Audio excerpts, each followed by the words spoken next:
Bradesco, entre nós você vem primeiro.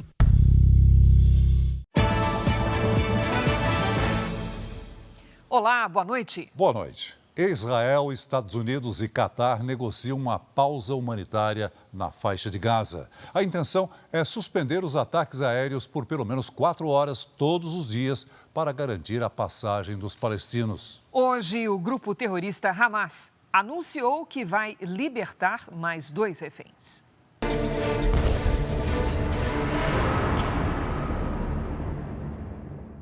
Antes da libertação, o grupo terrorista divulgou um vídeo dos 2 reféns. O Jornal da Record decidiu não mostrar o vídeo em respeito às famílias dos sequestrados. Segundo o Hamas, a idosa e o menino serão libertados porque têm problemas de saúde. Até agora, 4 reféns deixaram a faixa de Gaza. No ataque de 7 de outubro, mais de 240 pessoas foram sequestradas. Em meio a ataques aéreos, milhares de palestinos tentam deixar a região norte da faixa de Gaza. Segundo o exército israelense, essa parte do território não é mais controlada pelo Hamas. Nas imagens, soldados mostram prédios e áreas da cidade de Gaza que antes eram usadas como postos de controle do grupo terrorista. Foram 2 longas semanas de combate. Isso vai durar até que o Hamas não exista mais, afirmou o tenente-coronel israelense que atua no território. O primeiro-ministro israelense, Benjamin Netanyahu, insistiu que não haveria cessar-fogo sem a libertação dos reféns detidos pelo Hamas. Mas com a mediação dos Estados Unidos e do Catar, Israel concordou com uma pausa humanitária que vai durar 4 horas todos os dias. O acordo pode ser confirmado em breve e inclui a libertação de mais reféns e também a entrada de ajuda humanitária em Gaza. Na Cisjordânia, a situação se agravou depois de uma operação antiterrorista de Israel em Jenin. Segundo o Ministério da Saúde palestino, pelo menos 15 pessoas foram mortas no campo de refugiados da cidade. Em Tel Aviv, o clima é de apreensão durante o conflito. Bandeiras de Israel estão espalhadas por toda parte. Postes, casas, estabelecimentos comerciais e em imensos painéis nos principais cruzamentos da cidade. Israel vinha de um longo período de divisões internas por causa da reforma da Suprema Corte. A guerra provocou não só a formação de uma aliança entre governo e oposição, como uniu os israelenses em torno de 2 objetivos: vencer o Hamas e resgatar os reféns. 2 meses atrás, se você viesse aqui, veria as pessoas brigando. Agora, desde que a guerra começou, as pessoas estão todas lutando para tirar os sequestrados e as crianças de lá. Todos se uniram por essa meta, avisa esta jovem. Neste prédio estão as fotos dos reféns com a frase: "Traga-os de volta para casa". Aqui, a enorme bandeira israelense tem a mensagem que é repetida em todos os lugares desde que a guerra começou: "Juntos venceremos". As palavras de ordem também estão nos comerciais da televisão, nesta propaganda de um supermercado, neste outro anúncio do governo. As propagandas mostram o sentimento de união que agora toma conta do país. Aqui, uma rede de supermercados mostra a doação de comida na região do Mar Morto, onde várias famílias estão alojadas. Um dos principais canais de televisão de Israel mudou a logomarca. Agora, há um incentivo para que os israelenses pendurem bandeiras em todas as casas. Em Jerusalém, a rotina mudou por causa da guerra. As ruas estão vazias em boa parte do dia. É na cidade considerada sagrada onde acontecem as homenagens aos chamados soldados sozinhos. Eles deixaram os países de origem para servir ao exército. O cemitério militar de Israel é onde estão enterrados soldados e ex-chefes de Estado. Aqui, quase todos os dias, tem uma cerimônia cheia de honrarias. A soldado Rose Lubin foi atacada com uma faca por um adolescente morador do bairro Árabe, em Jerusalém Oriental. O autor do atentado também foi morto. A militar de 20 anos era o que chamam por aqui de soldado sozinho. Ela nasceu nos Estados Unidos, tinha dupla cidadania e há 2 anos se mudou sem ninguém da família para realizar o sonho de servir ao exército.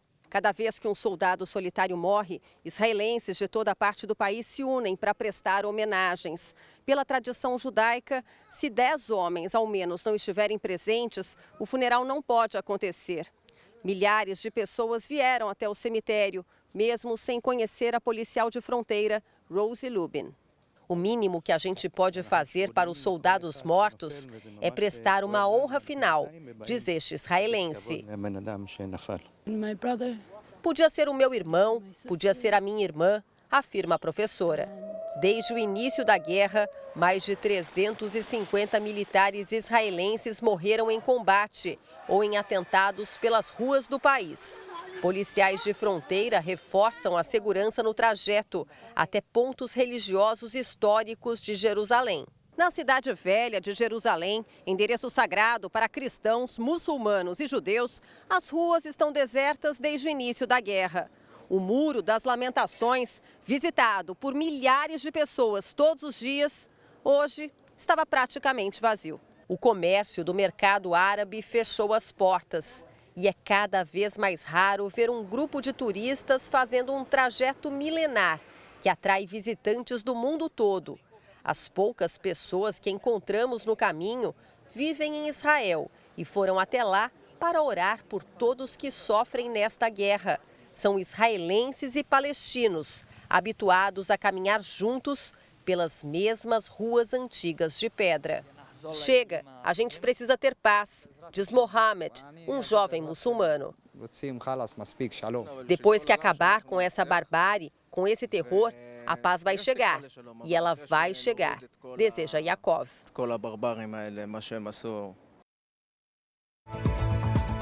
Veja agora outros destaques do dia. Governo de Israel garante que brasileiros estarão na próxima lista para deixar a faixa de Gaza.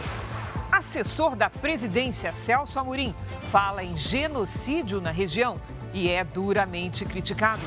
Setores que mais empregam no país pedem que Lula sancione desoneração da folha de pagamento.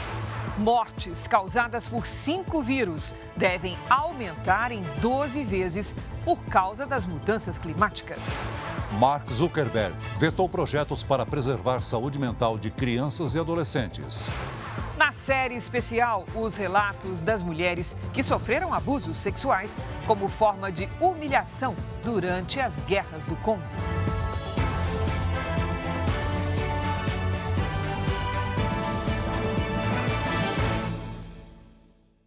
Oferecimento Bradesco. Empréstimo na hora em 3 cliques é fácil.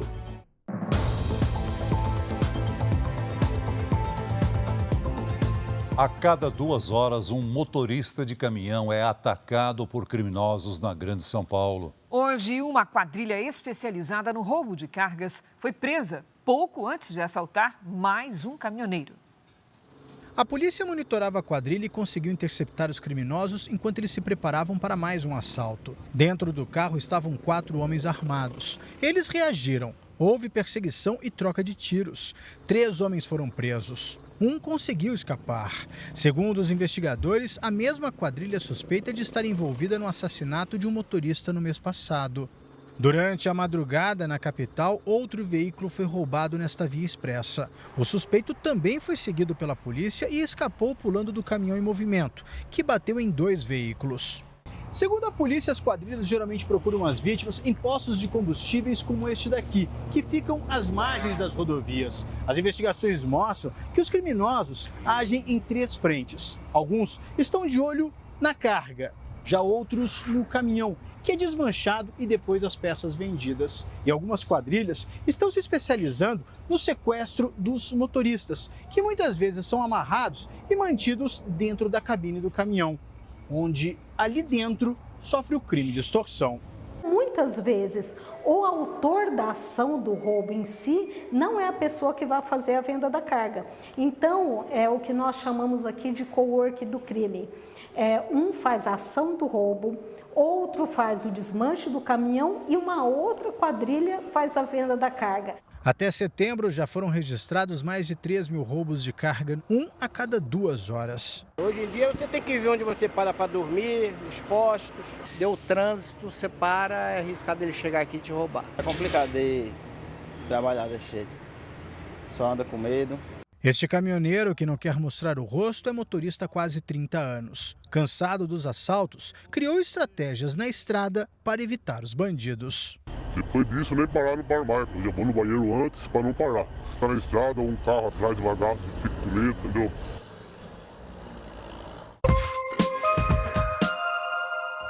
A passarela das Cataratas do Iguaçu, no Paraná, foi reaberta hoje após uma inspeção técnica. Ela tinha sido fechada no dia 29 de outubro por causa da cheia histórica gerada pelas fortes chuvas. O desmatamento na Amazônia caiu 22% em um ano. Se forem considerados somente os 7 primeiros meses de 2023, a diminuição foi ainda maior, 42%, em relação ao mesmo período do ano passado. Os dados são do projeto de monitoramento do desmatamento na Amazônia Legal. Policiais prenderam 3 integrantes de uma torcida organizada do Vila Nova, em Goiânia. Eles são suspeitos de tráfico de drogas. Imagens de uma câmera de segurança mostram o vereador Cici Maldonado armado antes de ser morto em São Gonçalo, região metropolitana do Rio de Janeiro. Segundo testemunhas, ele pegou a arma em casa após uma tentativa de roubo na rua onde morava. Os criminosos teriam reagido e o vereador foi baleado. Após a aprovação da reforma tributária no Senado, a atenção do governo se volta novamente para a Câmara, que vai avaliar as mudanças feitas na proposta. A aprovação da reforma tributária deu um fôlego principalmente para o ministro da Fazenda, Fernando Haddad, que trabalhou pessoalmente para que a matéria passasse no Senado. Agora, a proposta precisa ser aprovada na Câmara e conta com o mais importante, a boa vontade de Arthur Lira, presidente da Casa. A equipe está 100% disponível para a Câmara, né, e para sentar com o deputado Aguinaldo, que será o relator da versão final, para, quem sabe, promulgar a emenda constitucional esse ano. Estou muito confiante que nós vamos promulgar esse ano a reforma tributária. Depois de ouvir que os senadores querem ser tratados com a mesma deferência que Lula tem tratado os deputados, o presidente decidiu olhar com mais cuidado para o Senado. A Casa é responsável por aprovar nomes de interesse do governo, como ministros do Supremo. Ontem, o próprio Lula ligou para os líderes e agradeceu o empenho dos partidos. O ministro das Relações Institucionais foi ao Congresso pela manhã, também em um gesto de agradecimento. A gente veio hoje aqui conversar com o presidente do Congresso, Rodrigo Pacheco, com os líderes do governo e da oposição que comandam a sessão do Congresso. Em primeiro lugar, para fazer um agradecimento ao Senado Federal, pelo dia histórico de ontem, uma votação muito importante da aprovação da reforma tributária, ter votado os 2 turnos no dia de ontem. Hoje foi a primeira vez que os ministros da Casa Civil e da Fazenda se encontraram depois do mal-estar provocado pela discussão sobre a meta fiscal. Segundo interlocutores do Planalto, os dois não conversaram. Haddad e Rui Costa participaram de uma reunião com o presidente Lula e o presidente da Petrobras, Jean Paul Prats, que apresentou os planos da estatal para os próximos 5 anos.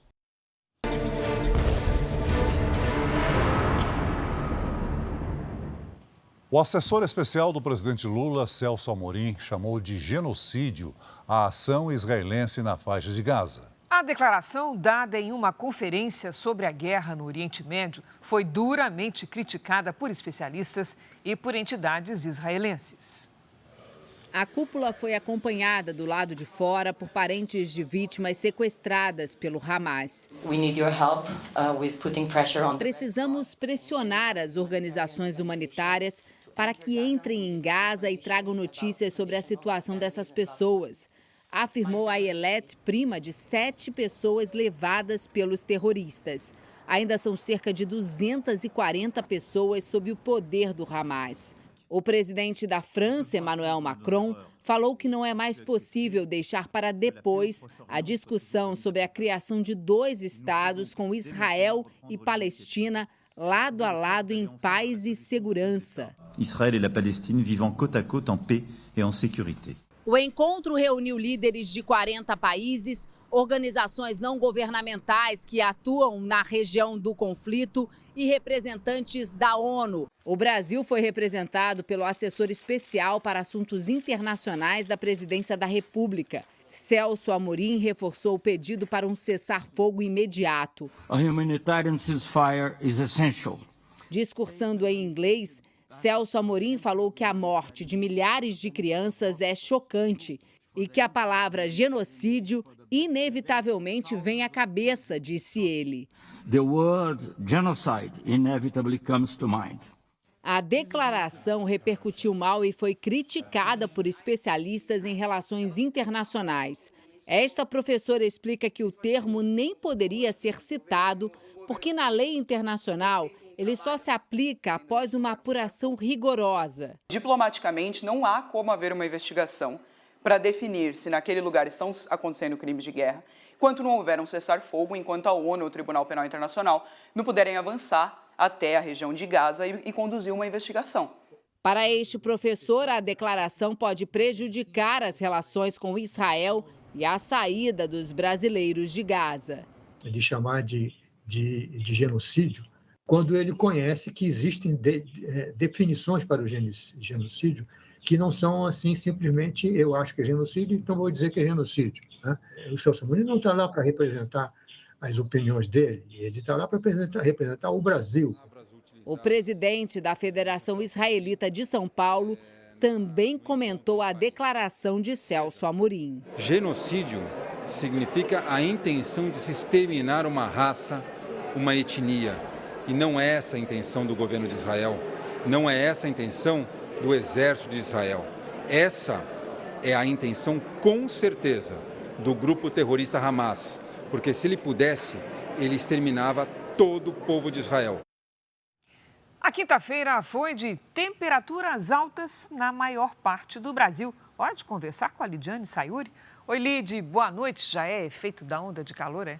Do comecinho dela, sim. Cris, boa noite para você. Oi, Celso, muito boa noite. Boa noite a todos que nos acompanham. Neste momento, a única região com nebulosidade é o sul do Brasil. A falta de nuvens abre espaço para o ar quente. Nos próximos dias, a temperatura vai subir ainda mais em todas estas áreas destacadas aqui no mapa. No centro-oeste, no sudeste e no Tocantins, o calor pode provocar problemas de saúde. Nesta sexta, a chuva aperta sobre o sul do país. No norte, previsão de pancadas passageiras. À tarde, máxima de 25 graus em Florianópolis. No Rio de Janeiro e em Salvador, 31. Em Cuiabá, 40. 32 em Fortaleza. Em Manaus, 35 e até 34 em Rio Branco. Em São Paulo, a frente fria que está no oceano ajuda a segurar um pouco o calorão amanhã. Máxima de 30 graus. No fim de semana, o sol reina absoluto, inclusive com chance de recorde de calor do ano, com 37 graus.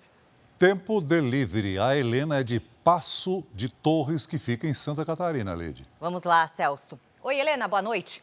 Cuidado com a chuva. O solo já está encharcado e há risco de alagamentos. Nesta sexta, faz até 27 graus. No sábado, máxima de 29. No domingo, a chuva aumenta e aí a temperatura não sobe tanto, 24. Agora é a Márcia de Petrolina, Pernambuco. Por lá a gente tem um cenário oposto. Márcia, boa noite. Olha só, a onda de calor vai deixar Petrolina em alerta até semana que vem. Nada de chuva e as temperaturas ficam entre os 36 e os 37 graus até domingo.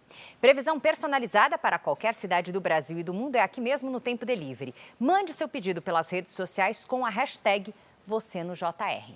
Cris, Celso. Valeu, Lid. Até amanhã, Lid. Uma construção imponente, símbolo da fé. Na série Reis, você vai acompanhar momentos especiais da inauguração do Templo de Salomão. Um marco na história da humanidade que vai emocionar o público. Tudo pronto?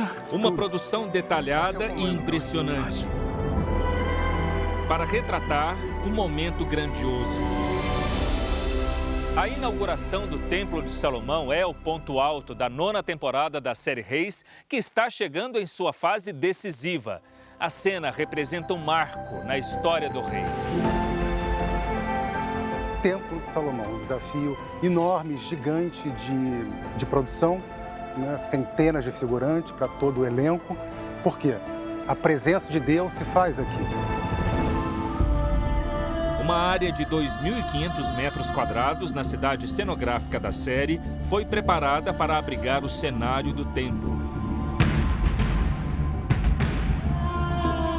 Essas peças, elas levaram muito tempo assim, para serem fabricadas, porque ela tem detalhes muito minuciosos, né, para chegar no resultado que a gente queria.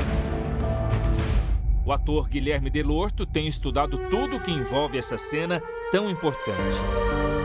É a maior realização do sonho pessoal de Salomão diante do legado que foi pedido para ele. Para o Salomão é a comprovação de que ele está no caminho certo, dentro da visão do Salomão. O Templo de Salomão nasceu de um sonho do pai dele, Davi. Ele desejava construir uma casa para Deus. Eu prometo que vou fazer tudo para deixar o reino ajeitado, sem inimigos e todos os planos para a construção do templo caminhados. Um templo na antiguidade, ele é uma espécie de um limiar, um ponto de contato entre duas esferas da realidade. E esse templo é justamente um limiar, por quê? Porque ele é o lugar em que este mundo divino e o mundo humano se encontram. Além desse marco na história, Salomão terá dilemas importantes, principalmente com as mulheres e as influências das estrangeiras. Naturalmente, com essas alianças de Salomão, acabava que, além de muitas mulheres no harém, isso também representava diferentes cultos, diferentes adorações, diferentes deuses. A Abisag tenta falar para ele que ele, dessa maneira, está contaminando o povo dele, a cultura de Israel. Não é só no âmbito ali pessoal da relação afetiva dos dois, mas diante aos olhos de Deus também. Um dos dilemas dessa reta decisiva de temporada é a relação entre as personagens Naamá e Abisag. Mas eu confesso, Naamá, que tem sido muito difícil. Ainda vai ser muito difícil para ela ver a melhor amiga e o amor da vida dela tendo uma família. Tem mais um filho chegando também. Por que, meu amor? Ah, não. Não. Vai ser um carrossel de emoções, assim. Vai ser uma montanha-russa. Então a gente fez todo esse arco, a gente fez toda essa curva para esse momento importantíssimo na vida de Salomão. Daqui em diante, as coisas mudam. Não perca a inauguração do Templo de Salomão na série Reis, a partir de amanhã, logo após o Jornal da Record. Veja a seguir: governo israelense garante brasileiros na próxima lista de estrangeiros que vão deixar a faixa de Gaza.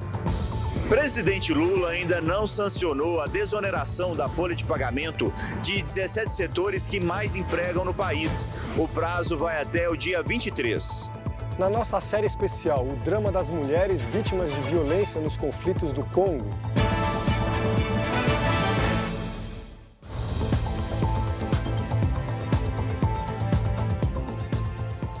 Os brasileiros e familiares que aguardam autorização de viagem para o Brasil devem deixar a faixa de Gaza amanhã. O governo de Israel confirmou que o grupo deve atravessar a fronteira com o Egito nesta sexta-feira. O enviado especial, Roberto Cabrini, mostra os flagrantes da violência na região.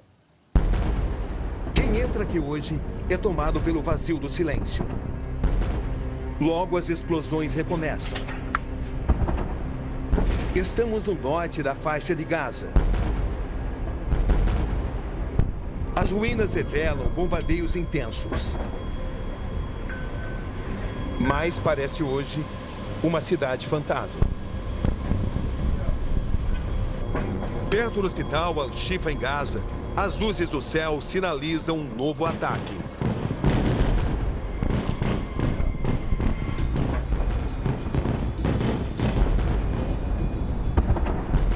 É comum o Hamas manter suas posições em áreas desse tipo. Uma forte explosão. No estacionamento estão centenas de desalojados.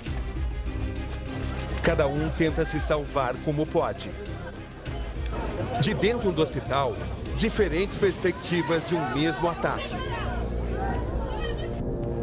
As noites costumam registrar os bombardeios mais pesados. Mas quando amanhece, bombas e foguetes ainda cortam o céu.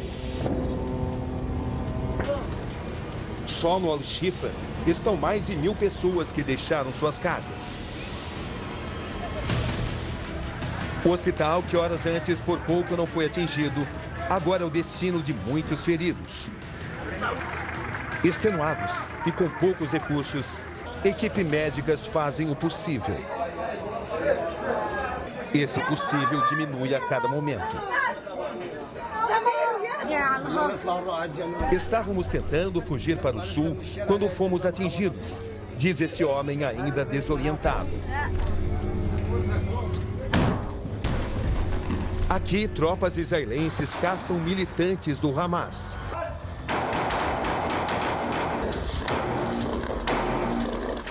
Nesse caso, o braço armado do grupo extremista resiste e contra-ataca. Dezenas de tanques israelenses são alvos de explosões.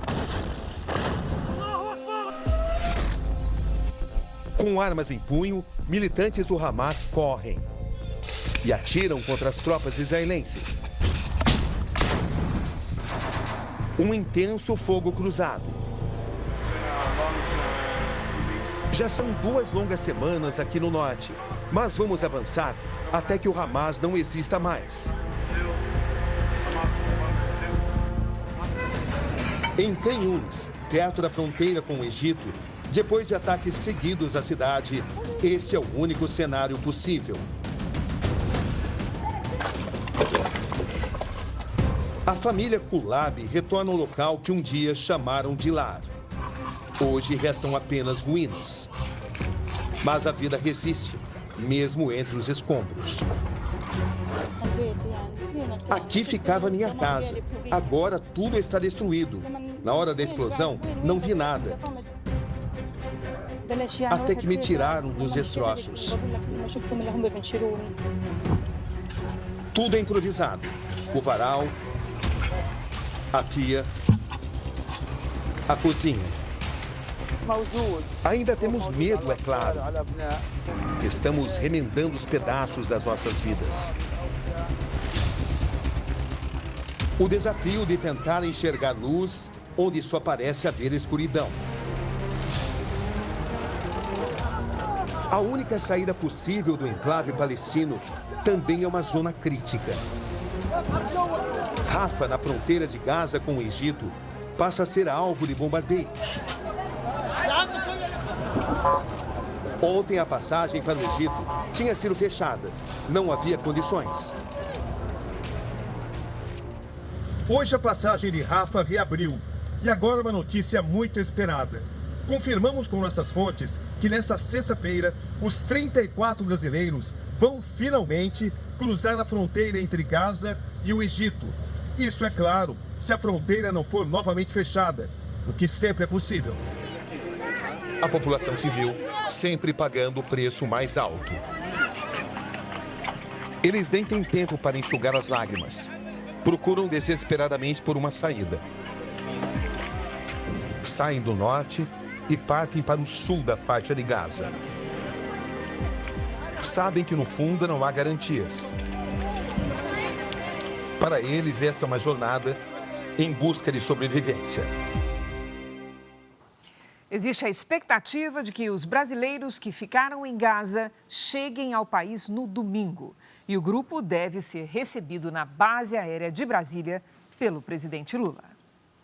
O mundo ainda nem se recuperou dos milhões de mortes da pandemia do coronavírus e vai precisar se preparar para o surgimento de novos surtos de doenças que vão colocar em risco a vida da população. Cientistas alertam que as mortes causadas por 5 vírus devem aumentar em 12 vezes até 2050, por causa das mudanças climáticas. Durante anos, a ideia de uma pandemia exterminar parte da população mundial existia apenas em filmes. Mas 2020 mostrou que as piores previsões dos cientistas podem virar realidade de uma hora para outra. Um vírus antes só presente em morcegos foi encontrado em humanos e recebeu o nome de SARS-CoV-2 na Ásia. Rapidamente, o coronavírus se alastrou para outros continentes e desencadeou a pandemia da Covid-19. Em 3 anos, foram 770 milhões de casos e quase 7 milhões de mortos. Surtos que ameaçam a existência humana vão se tornar cada vez mais comuns. Um novo estudo americano, publicado em uma revista científica, revelou que doenças transmitidas por animais vão ficar mais frequentes e mortais a cada ano. Pesquisadores analisaram dados dos vírus Ebola, Marburg, Machupo, Nipah e SARS-CoV-1. O resultado foi alarmante. Num período de 56 anos, as epidemias causadas por esses vírus aumentaram quase 5% a cada ano. E o mais preocupante, a mortalidade cresceu 9%. A descoberta sugere que os surtos estão se tornando mais críticos, representam uma ameaça para a humanidade, para a qual não estamos preparados. Os cientistas também fizeram uma projeção para o futuro. As mortes causadas pelos 5 vírus estudados devem aumentar cerca de 12 vezes até 2050, ou seja, em apenas 27 anos. O motivo são as mudanças climáticas. Os vírus circulavam originalmente em animais, mas passaram a se disseminar em humanos por causa da destruição ambiental e do aquecimento global. O vírus humano passa para o animal, do animal passa para o humano, e essa convivência muito próxima leva a alterações na composição dos vírus.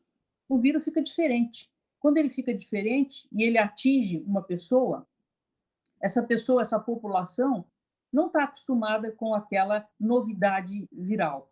Então, não tem proteção. Em alguns casos, quem contrai a doença tem poucas chances de sobreviver. Os riscos não estão só em países distantes, estão bem aqui, no Brasil, nas nossas florestas. Em um mapeamento publicado pela revista científica Science Advance, o Brasil tem todos os fatores para se tornar o berçário de uma nova pandemia: crises socioeconômicas e degradação ambiental. Com o aumento do contato entre a população humana vulnerável e a vida selvagem em áreas que sofrem com o desflorestamento, há uma rápida propagação de infecções em áreas mais pobres. A partir que essas matas são destruídas, esses animaizinhos acabam sendo naturalmente picados por mosquitos. E com isso, novos vírus vão ser descobertos. Nós temos que estar atentos não só daqui a 27 anos, mas nós temos que olhar a partir de agora, porque com essas alterações climáticas, altas temperaturas e períodos de chuva que se alternam ao longo do ano, nós temos o risco da proliferação de mosquitos. Ainda segundo o artigo da revista Science Advance, vários autores já chamaram a atenção para o risco de uma doença mortal emergir da floresta amazônica.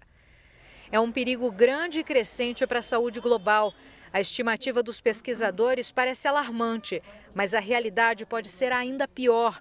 Eles consideram que a previsão de aumento de mortes nas próximas décadas ainda é conservadora. A situação que se desenha é ainda mais dramática e mortal. Ninguém sabe exatamente quando, pode demorar uma década, 1 ano, 100 anos, mas obviamente que o risco de novas pandemias é uma questão de preocupação e é possível que isto ocorra.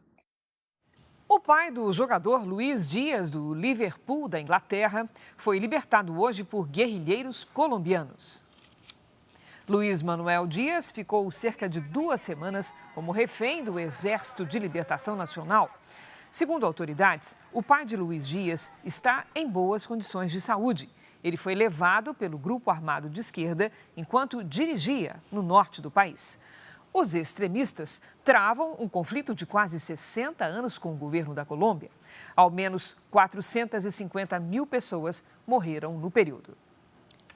Veja a seguir, presidente do Supremo volta a defender regulação de plataformas digitais no Brasil. Documentos obtidos pela justiça americana revelam que Mark Zuckerberg recusou projetos para proteger saúde mental de crianças e adolescentes. No Congo, a história de mulheres que são sequestradas pelos grupos rebeldes e transformadas em escravas sexuais.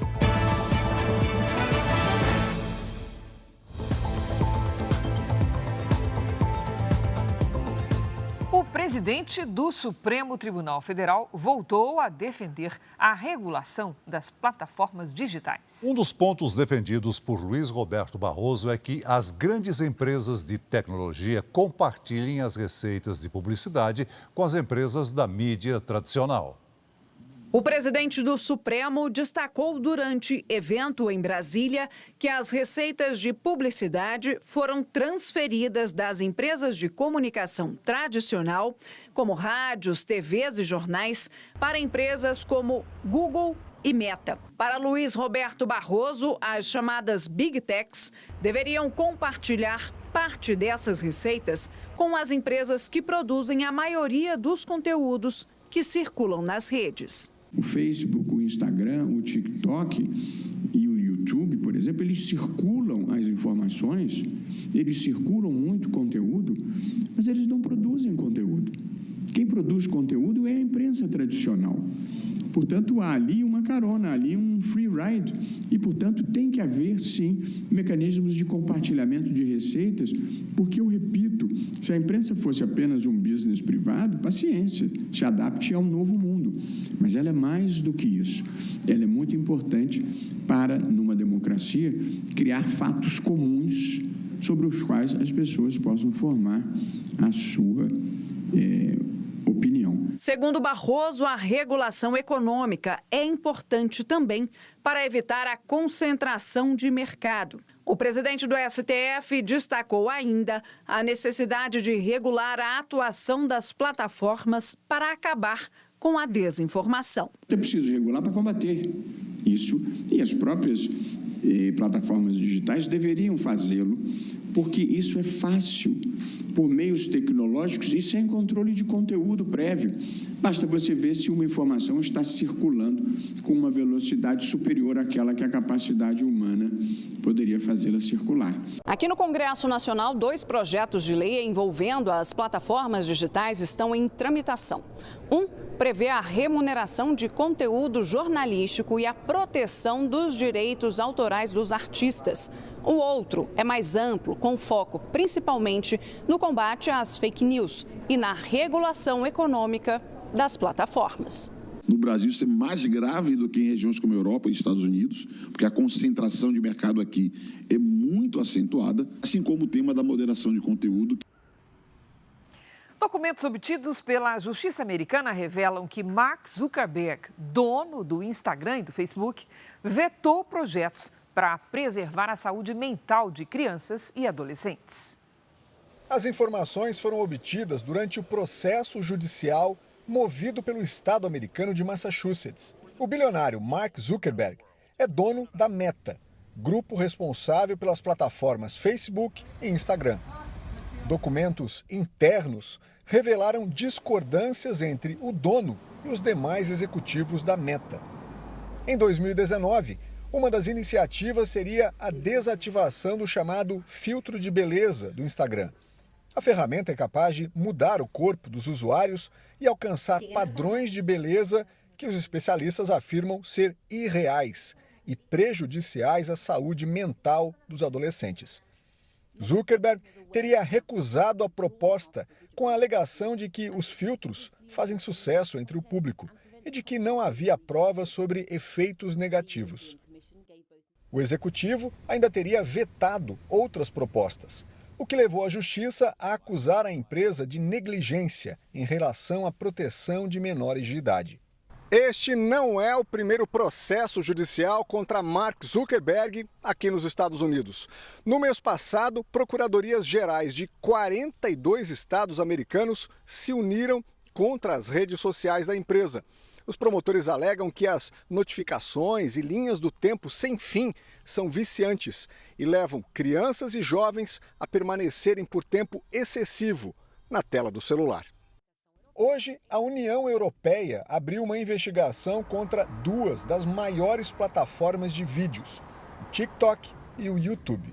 As empresas têm até o final do mês de novembro para informar quais ações estão sendo adotadas para banir conteúdos prejudiciais a menores de idade.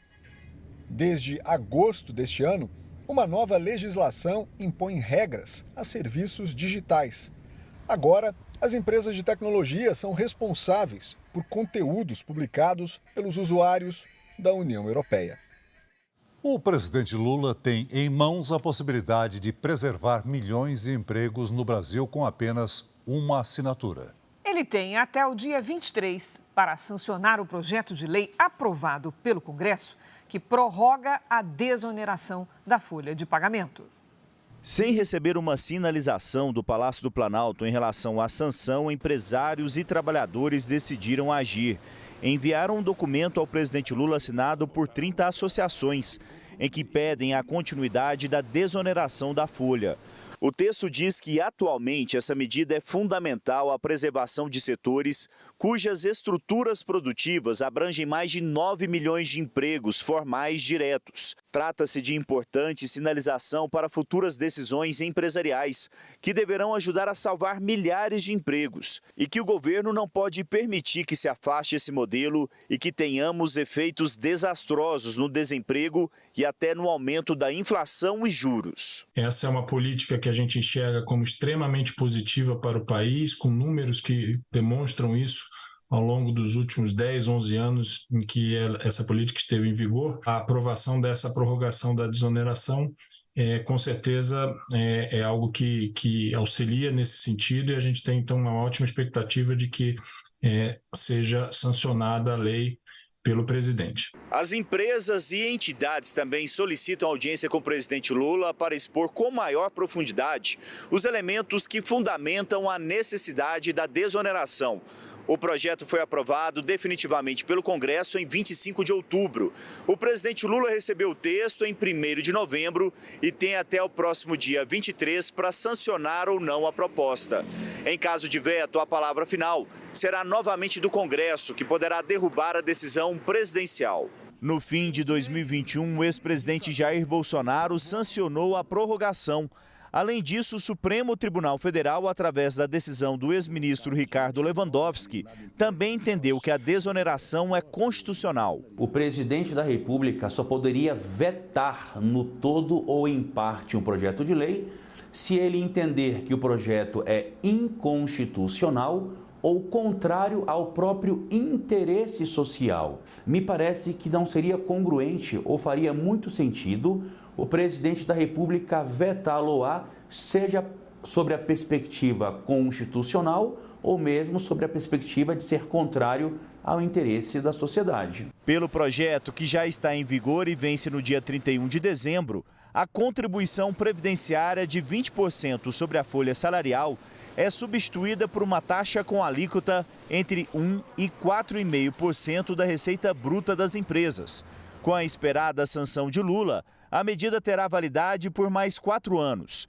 A desoneração impacta os 17 setores da economia que mais empregam, como a construção civil, o transporte rodoviário e a tecnologia da informação. Esta empresa de software em São Paulo tem quase 3 mil funcionários e depende da prorrogação. A nossa preocupação é que, com a eventual não continuidade do modelo de desoneração, a gente possa perder toda a vitória que a gente conquistou ao longo dos últimos 12 anos, não só no setor de tecnologia, mas para todos os 17 setores que hoje fazem parte da desoneração. Representantes dos trabalhadores defendem a continuidade da desoneração.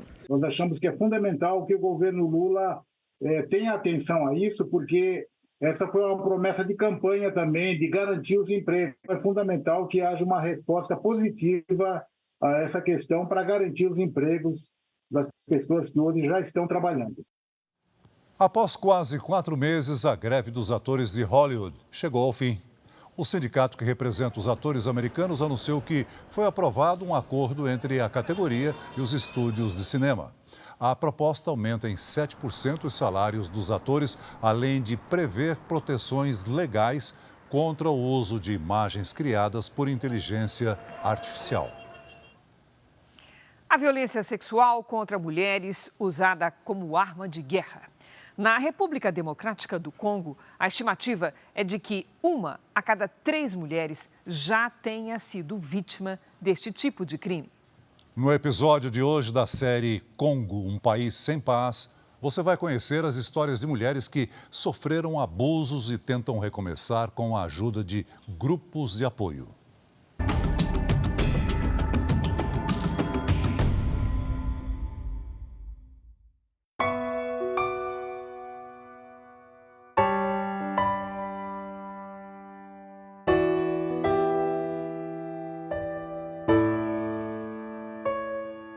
Assustada e traumatizada, essa jovem passa a maior parte do tempo em silêncio.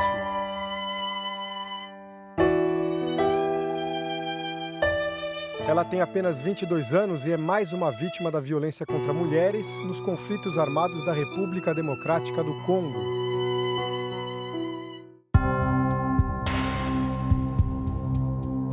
Dois meses atrás, caminhava sozinha perto do vilarejo onde mora, nos arredores da cidade de Beni, e foi abusada por 2 soldados rebeldes. Eles me amarraram, o primeiro me violentou, depois o segundo. Então, me deixaram largada na rua. Ela se esconde porque nem mesmo a família sabe o que aconteceu. O medo é que ela tenha contraído alguma doença sexualmente transmissível. A sensação é de horror, de ódio, mas acima de tudo, vergonha. Estou desconfortável. O Alto Comissariado das Nações Unidas para Refugiados emitiu um alerta para a situação cada vez mais vulnerável das meninas e mulheres na região leste do Congo. Mais de 120 milícias rebeldes se enfrentam no país. Grupos rivais que usam a violência e a escravidão sexual como armas de guerra. 66% dos crimes contra mulheres no país são de estupros. Beng tem 61 anos e é ativista. Ela e as amigas se dedicam a dar suporte às mulheres. Somos vítimas de violência sexual, de violência física e também violência psicológica. Sem contar que as mulheres no Congo também sofrem muito com o aumento de pobreza. Quando um grupo armado ataca um vilarejo aqui no Congo, os homens invadem as casas e levam boa parte das mulheres como reféns. Nos acampamentos rebeldes, elas são transformadas em escravas sexuais e sofrem todo tipo de violência. Mesmo quando elas conseguem a liberdade e voltam para suas comunidades, elas sofrem discriminação e, o pior, são rejeitadas pelo próprio marido.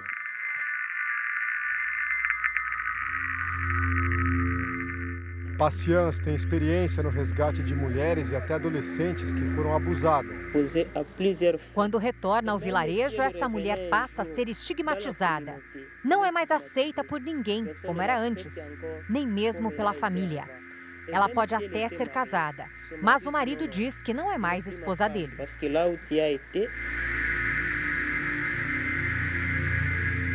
A ativista Esther relata que, além da violência, as vítimas precisam lidar com a falta de atendimento médico. Já conversei com meninas que foram violentadas por grupos armados e que passaram dias feridas, sem atendimento. Tudo por causa da dificuldade de acesso a tratamento hospitalar na região. Não existe um levantamento oficial atualizado do número de vítimas sexuais nos confrontos do Congo. A última estimativa, publicada num estudo de uma instituição de saúde dos Estados Unidos, aponta que 48 mulheres seriam estupradas a cada hora nas últimas décadas. As estatísticas levaram a ONU a classificar a capital do Congo, Kinshasa, como capital mundial do estupro. Numa sociedade onde a mulher abusada enfrenta tanto preconceito, o apoio às vítimas muitas vezes vem das tropas estrangeiras que fazem parte da missão da ONU no país. Nas patrulhas e nos trabalhos sociais há sempre uma forte presença de soldados ou oficiais femininas. A missão delas é facilitar o contato com as mulheres. Radhika, major do exército indiano, faz esse trabalho no campo de deslocados de Bulengue. A oficial tenta ajudar as vítimas a recomeçar a vida. Eu tento interagir com o maior número possível de mulheres, reúno grupos, organizo eventos e, sempre que possível, dentro das nossas bases, para que elas se sintam mais seguras.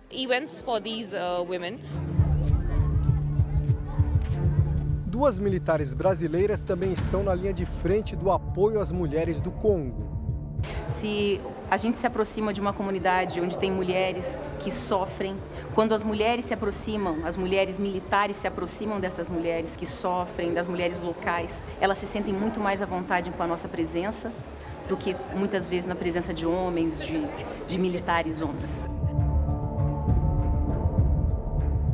Para as vítimas da violência no Congo, as ações sociais trazem luz em meio à escuridão do trauma. Eu tenho medo de ficar sozinha e ser violentada novamente, mas estou confiante na recuperação da minha saúde e também da minha liberdade. Quero muito conseguir um emprego e recomeçar. A abordagem que a gente faz sendo mulher no terreno é completamente diferente. Então elas se sentem mais seguras e mais abertas para poderem dividir essas histórias e até receber a ajuda que elas querem ou precisam receber. O que mais me impactou, num geral, fazendo esse trabalho junto com as mulheres de Beni, é a força que elas têm para poder cuidar dos filhos delas, cuidar da família delas, gerar renda para a família delas e principalmente a forma como elas se ajudam, que elas se formam uma comunidade e ajudam muito umas às outras. Força é sinônimo de sobrevivência no Congo. As décadas de conflitos armados deixaram um rastro de violência extrema que ainda persiste.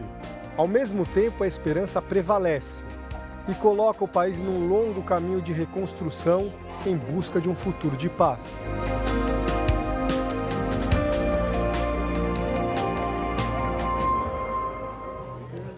A missão de paz da ONU na República Democrática do Congo é o tema do episódio do podcast JR 15 Minutos de hoje. Você pode ouvir no r7.com, Play Plus e nos aplicativos de podcast. Essa edição termina aqui e à 00:30 tem mais Jornal da Record. Você fica agora com a série Reis. E logo depois de Quando Chama o Coração, tem eliminação ao vivo em A Fazenda. Não perca. Record 70 anos tem a sua cara. Boa noite. Ótima noite para você.